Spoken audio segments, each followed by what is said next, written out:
vamos a analizar el panorama de las elecciones. Estamos con Luis Lira, ahí lo tenemos ya telemáticamente. Luis, muchísimas gracias por acompañarnos en esta tarde de día domingo, analista del Observatorio de Asuntos Internacionales de la Universidad Finisterra. Gracias por acompañarnos. Lo primero que te quiero preguntar, se había dicho en la víspera, en la previa, que incluso este balotaje pudiera haber sido un poco más estrecho. ¿Te sorprendieron los resultados o estaban dentro de los pronósticos? Buenas tardes. Buenas tardes, Juan Carlos. Efectivamente se esperaba un resultado mucho más estrecho. Aún así, la victoria de Emmanuel Macron se podría catalogar como un trago amargo. Él llamó a ser el depositario de las diferencias en este discurso, que fue bastante corto también. Llamó mucho la atención que este discurso de victoria fue bastante breve y en el que agradeció a los votantes, pero dejó entrever que reconoce que hay una población importante que apoyó a Le Pen y de la cual él se comprometía a escucharlas y sobre todo responder como presidente a todas esas inquietudes. Claro, fíjate que, bueno, este balotaje que se esperaba tanto y que se esperaba incluso una distancia mayor, ha tenido sus repercusiones. Macron, ¿le sumó o le restó estos acercamientos en el conflicto entre Rusia y Ucrania, haberse mostrado muy presto, muy llano, por ejemplo, a ser uno de los primeros mandatarios europeos en mediar o en conversar con Vladimir Putin? Podemos decir que le sirvió a la opinión pública, o al menos al mundo. Parecía en vano los esfuerzos que hizo Macron para reunirse con Putin. Todos recordamos en esta mesa de 10 metros que se sentaron a conversar, pero esto le dio resultados en la opinión pública francesa. En las primeras encuestas esto le subió a un 30% de las preferencias, lo que finalmente lo pudo llevar nuevamente a la reelección. Este era un tema muy importante, primero pensando por la grandeza que tiene Francia en su condición de potencia para resolver estos problemas y sobre todo por el rol que ejerce Francia en la Unión Europea y la presidencia temporal que ejerce el país. Por lo tanto, esto era un gesto muy importante que Macron tenía que dar, tanto para la ciudadanía francesa como para la opinión europea. Lamentablemente la guerra continúa, pero esto le dio los resultados esperables para finalmente ganar el balotaje. Sí, hay una cifra, porque bueno, nosotros ya estamos en el estadio de analizar las cifras, porque ya están bastante consolidadas las cifras. Hay un 28% de franceses que no fueron a votar. ¿Cuál es el desafío para Macron teniendo en cuenta esa cifra?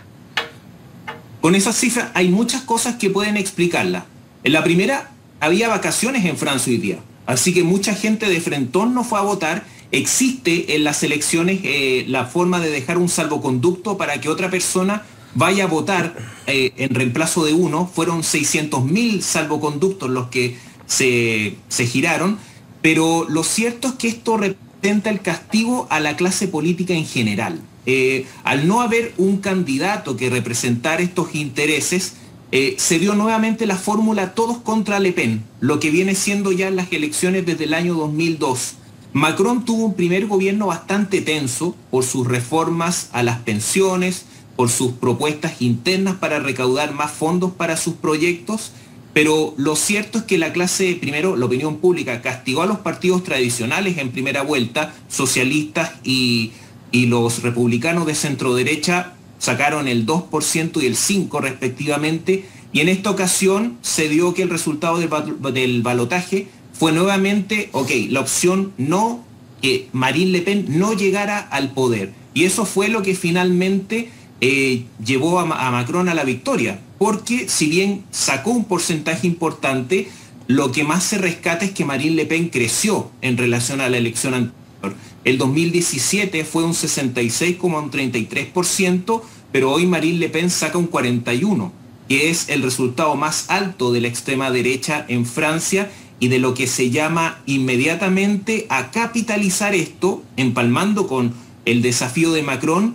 Tiene que encantar a la ciudadanía con sus proyectos, seguir avanzando en estos proyectos de pensiones y también avanzar en la reforma energética de Francia, que tiene una deuda pendiente con el medio ambiente, pese a haber sido el Estado que recibió el Acuerdo de París, ¿cierto?, el año 2015, que lo firmó, pero aún así tiene todavía muchísimos problemas energéticos con el petróleo, por ejemplo, y con la energía nuclear. Claro, uno siempre le saca una fotografía a las cifras y es muy cierto lo que tú dices. Si uno hace clic, en la elección anterior, uno dice, claro, Macron a Le Pen le dio prácticamente una paliza desde el punto de vista electoral. Ahora las cifras se han acortado, le gana por menos, la extrema derecha en Francia sube su porcentaje y Macron baja su porcentaje.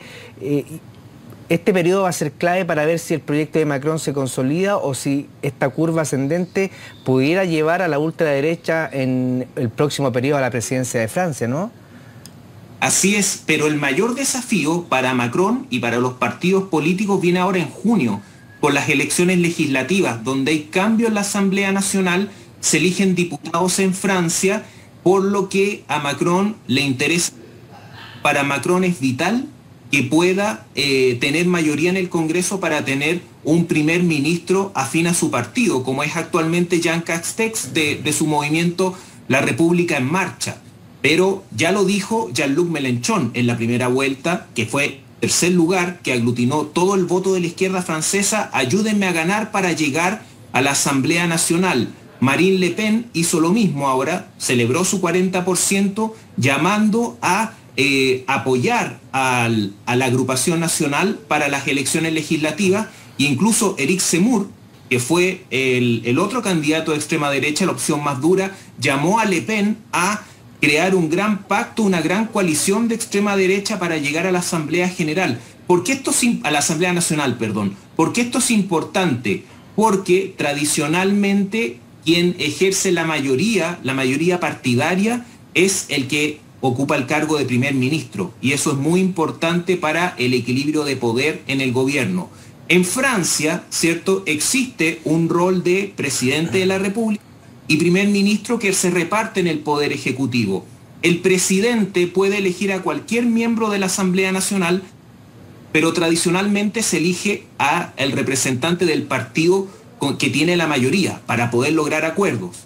Muchas veces pasa que este primer ministro es de un partido que no corresponde al del presidente, lo que se llama la cohabitación, por lo que, independiente de las proyecciones, podría darse que Emmanuel Macron tenga un primer ministro proveniente de la centroderecha, de la izquierda, o también, si les va bien en las elecciones, podría tener un primer ministro de la extrema derecha.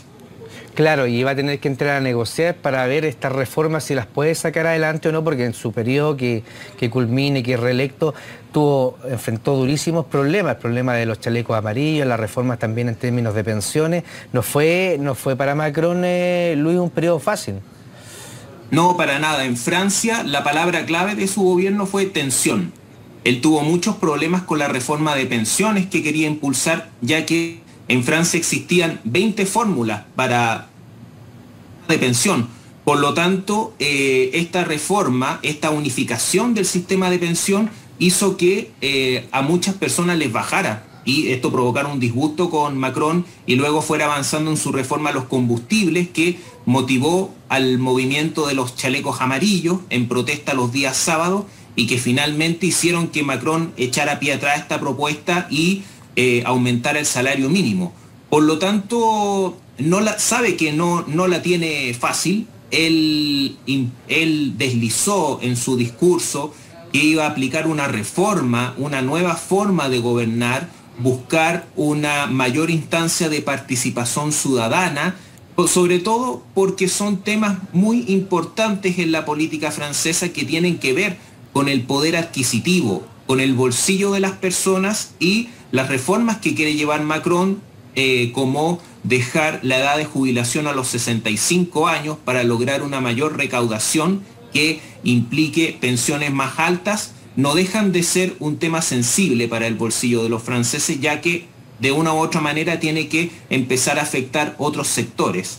Igual que la reforma energética, ya que Francia, como mencioné anteriormente, depende mucho de la energía nuclear, camino contrario de Alemania, que ha hecho un camino de cerrar plantas nucleares, o como lo hizo Suecia ya desde los últimos 20 años. Por lo tanto, ahí es donde Macron necesita ganar ese votante, que siempre el tema ecológico está más asociado a la izquierda, Entonces Macron tiene que intercalar, mantener o disminuir una energía nuclear y favorecer la energía eólica. Y con eso necesita captar tanto a los sectores de izquierda como también a la juventud, que es más propensa a la preferencia a estas formas de energía. Luis Lira, analista de la Universidad Finisterra, muchísimas gracias por habernos acompañado en esta tarde, por haber analizado esta cifra, esta reelección de Emmanuel Macron, que no la tiene fácil, ha aumentado su porcentaje la extrema derecha, la ultraderecha en Francia, y se discuten las mismas cosas en Francia que se está discutiendo en esta nueva constitución, seguridad social, ¿cierto? Las pensiones, las formas, los métodos, así que vamos a estar muy al pendiente. Muchísimas gracias por haberte tomado el tiempo de haber conversado con nosotros. Muchas gracias, Juan Carlos, y buenas tardes. Muy bien.